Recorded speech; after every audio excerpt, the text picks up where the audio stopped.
अब ये जीवन की डोर आपको सौंप दिए। हे प्रभु, अब सौंप दिया इस जीवन का सब भार तुम्हारे चरणों में, सब सौंप दिया आपके चरणों में। हे नाथ, हे प्रभु, अब यहां से आप न छोड़िएगा। अब आपके पास आ गए हैं ना, आप कल्याण करके ही छोड़िएगा। हे प्रभु, हे नाथ, जीवन भर हम संसारियों को सुख करने में लगे लेकिन कोई खुश नहीं हुआ। आप इस संसारियों को खुश करना चाहेंगे तो संसार के लोग खुश नहीं होंगे, कोई ना कोई आप में निकाल देंगे, कोई ना कोई कमी आप में निकाल देंगे। लेकिन अगर यदि आप संसारियों को न खुश करते हुए हमारे प्रभु परमेश्वर को प्रसन्न कर दिए ना, बस प्रभु प्रसन्न तो सब संसार के लोग अपने आप ही प्रसन्न हो जाएंगे। हाँ, बस एक ही साधे सब सधे, एक को साध लो, भगवान को प्रसन्न कर लो, ये संसारिक लोग अपने आप प्रसन्न हो जाएंगे, खुश हो जाएंगे। प्रेम से बोलिए आनंद कंद भगवान की। तो संसार में सबसे बड़ा डर मरने का है।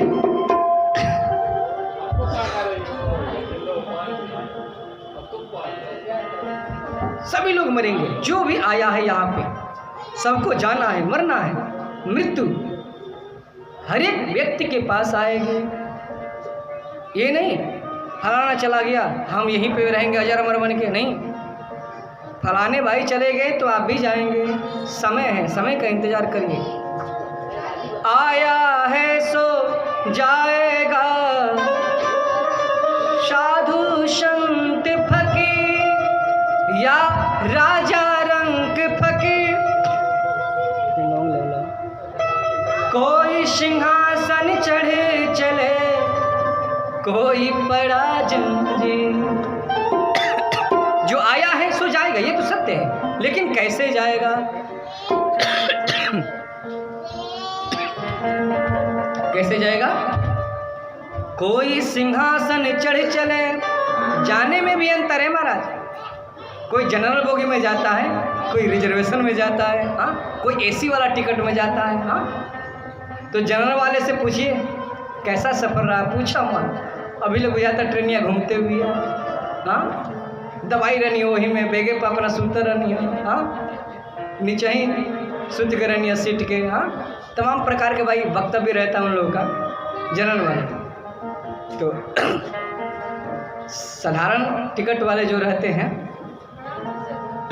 जिनमें एसी नहीं रहता है, उनसे पूछिए तो कहा जी ठीक सीट तो पूरा भरपूर मिला लेकिन बड़ा गर्मी रहा, गमछी से हाँ खावत नहीं, पंखा कहाँ, पंखा चलते वो गर्म हवा फेंकता। एसी वाले पूछिए, वो कहेंगे ना बहुत अच्छा सफर है, कोई टेंशन नहीं। वैसे ही यहाँ से जाने में भी महाराज ट्रेन का अंतर है। हाँ, कौन से ट्रेन में आप जाएंगे? एक आती है यमराज की ट्रेन, एक आती है भगवान के पार्षद का ट्रेन। ध्यान दीजिएगा, ये ध्यान योग्य बातें हैं। इस व्यास मंच से जो भी कहा जाएगा आपके भलाई के लिए ही ठीक है। प्रेम से बोलिए आनंद कंद भगवान की, वृंदावन बिहारी लाल की।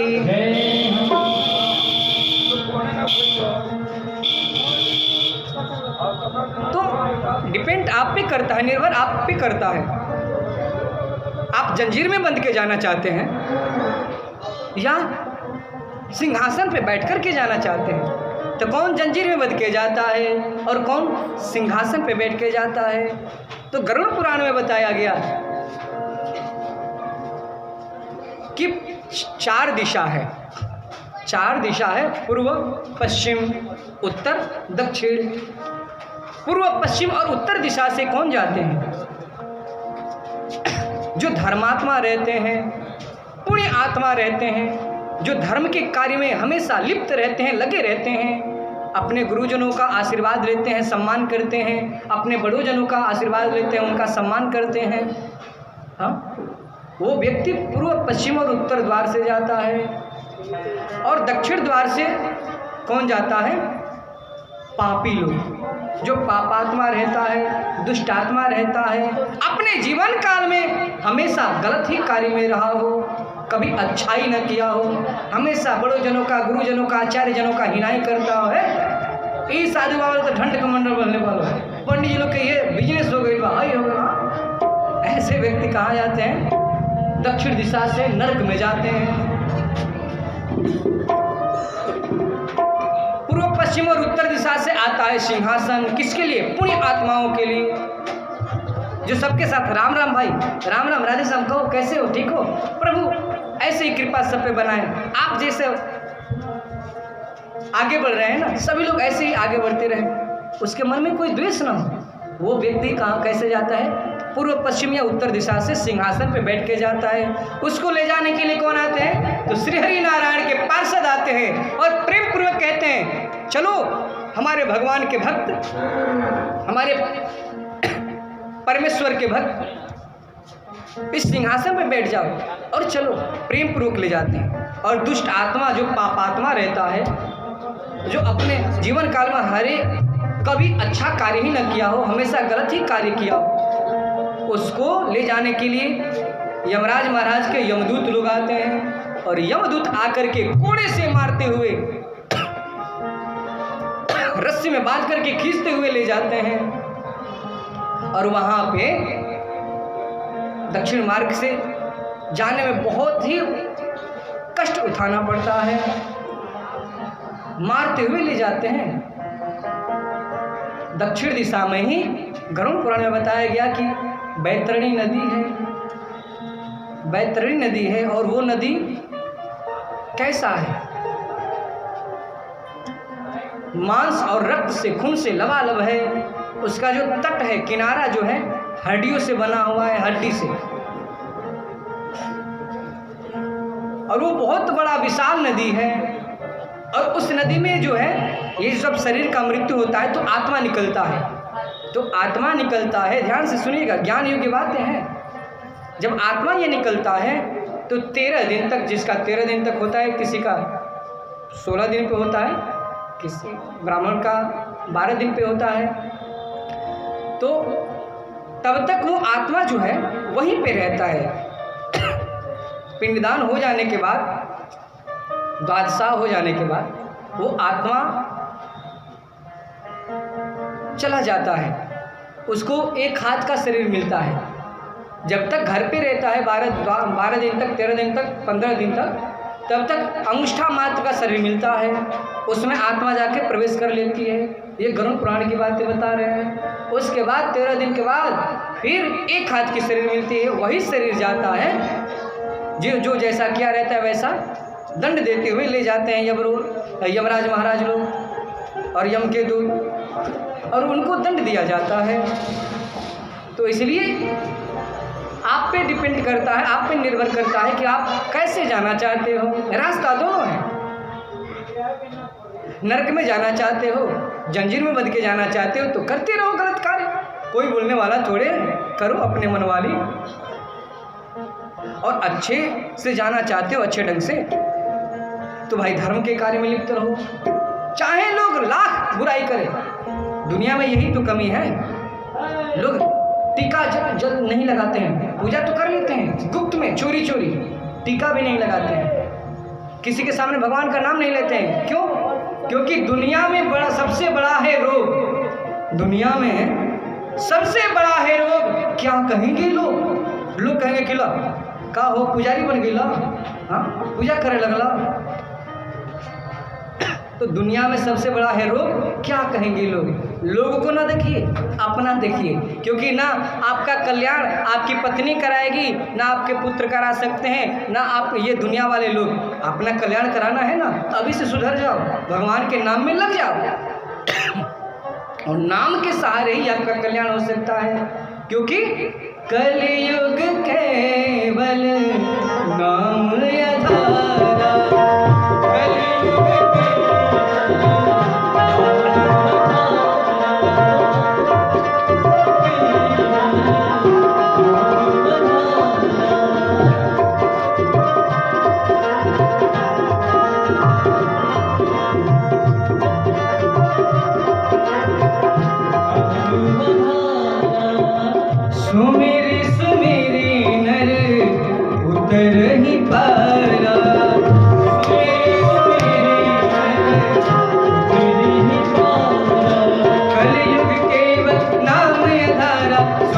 सुमिर नर उतर ही पाया, कलयुग के नाम अधारा, सुमिर सुमिर नर उतर ही पाया।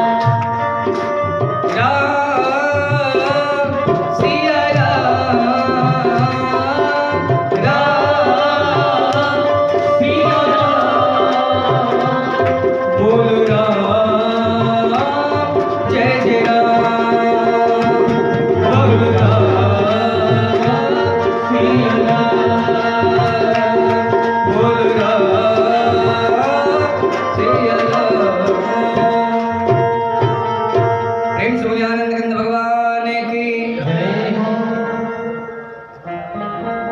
जग में सुंदर है दो नाम, चाहे कृष्ण कहो या राम, सबके बनते बिगड़े का, चाहे कृष्ण कहो या राम। जीवन में मिल जाएगा आराम, चाहे कृष्ण कहो या राम, चाहे कृष्ण कहो या राम, जीवन में मिलेगा आराम, सभी कष्टों से मुक्ति मिलेगा राम नाम से, कृष्ण नाम से, श्याम नाम से, घनश्याम नाम से। प्रेम से बोलिए आनंद कंद भगवान की जय जय श्री राम।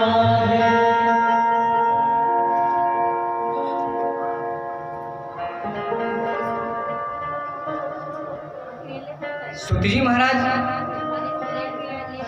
कहे कि सुनो, आप लोग ध्यान पूर्वक कथा सुनो। प्रेम से बोलिए आनंद कंद भगवान की।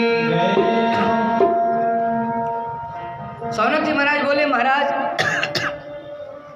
अब आप देर न करिए, हरि की कथा प्रारंभ कर दीजिए, क्योंकि बड़ा ही उत्सुकता हो रहा है मन में। जो देखिए रसिक लोग रहते हैं ना, भक्त लोग रहते हैं ना, इधर उधर की बातें नहीं सुनना पसंद करते, वो केवल भगवान की कथा ही सुनना चाहते हैं। हाँ, क्योंकि दुनिया की कथा जो है व्यथा देती है, और हरि की कथा जो है कष्टों से मुक्ति दिला देती है, कल्याण करा देती है। भगवान का अवतार ही इसलिए होता है कि हमारे जो भक्तगण हैं हमारी लीलाओं का वर्णन करें, कथाओं को सुने, हमारे नामों का सहारा ले ले और उनका कल्याण हो जाए।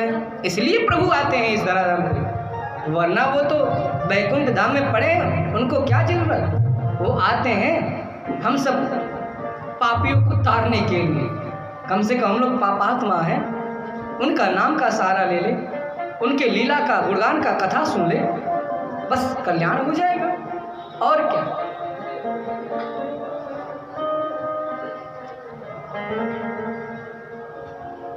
प्रेम शिवजानंद कंद भगवान की।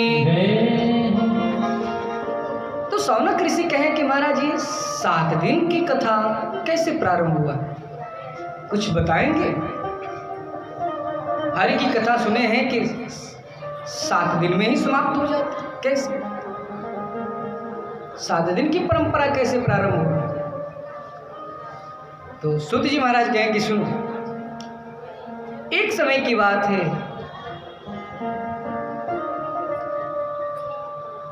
नारद जी महाराज करताल बजाते हुए सत्संग की इच्छा रख करके कि चलो भाई सत्संग किया जाए। सत्संग की इच्छा से वो मृत्यु लोक में आए कि चलो भाई मृत्यु लोक में बड़ा सत्संग होता है, हरि की कथा होती है, हरि की चर्चा होता है, नामों का गुणगान होता है। करताल बजाते हुए नारायण नारायण कहते हुए जब वो इस मृत्यु लोक में आए तो सोचे कि चलो भाई हमारे संत लोग बड़े प्रिय होते हैं, भगवान की भक्ति करते हैं, संतों के पास चला जाए। संतों के पास आए, संतों के पास आए तो क्या देखें, पाखंड निर्दासंत, पाखंड को ही धारण करने वाले को पाखंड करते हैं। पाप का ही जो खंड है, उसे ही पाखंड कहते हैं। आकर के देखें, चकित हो गए, पूछने लगे ये बाल बच्चे किसके हैं महाराज? तो लोग कहें कि ये ब्रह्मचारी जी महाराज के हैं। अच्छा, ब्रह्मचारी जी महाराज जिनका शादी से कोई लेना देना नहीं, उनके बाल बच्चे? कुछ दूर आगे बढ़े, लोगों से पूछे ये बंगला किसका है? बोले महाराज त्यागी जी महाराज का है। त्यागी जी? त्यागी जी को बंगला की आवश्यकता? नारद जी चक्कर में पड़ गए। हाँ, सिर पकड़ लिए। त्यागी जी बंगला? आए थे सत्संग की इच्छा से, मन में शांति कहाँ, क्रांति मचने लगी। कुछ दूर आगे बढ़े तो एक आश्रम से हल्ला सुनाई दे रहा था, शोर सुनाई दे रहा था। बोले अरे महाराज ये कहाँ से हल्ला आ रहा है? पूछे लोगों से।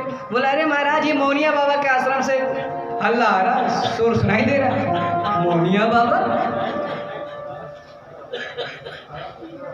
नारद जी तो सिर पकड़ लिए, बोले चलो भाई कोई बात नहीं, थोड़ा गृहस्थ आश्रम में चला जाए, हो सकता है गृहस्थ के लोग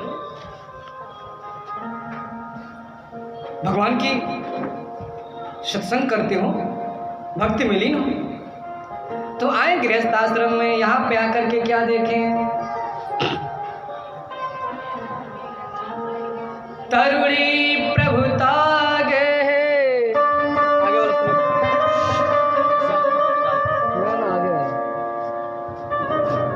यहाँ पे आकर के क्या देखें,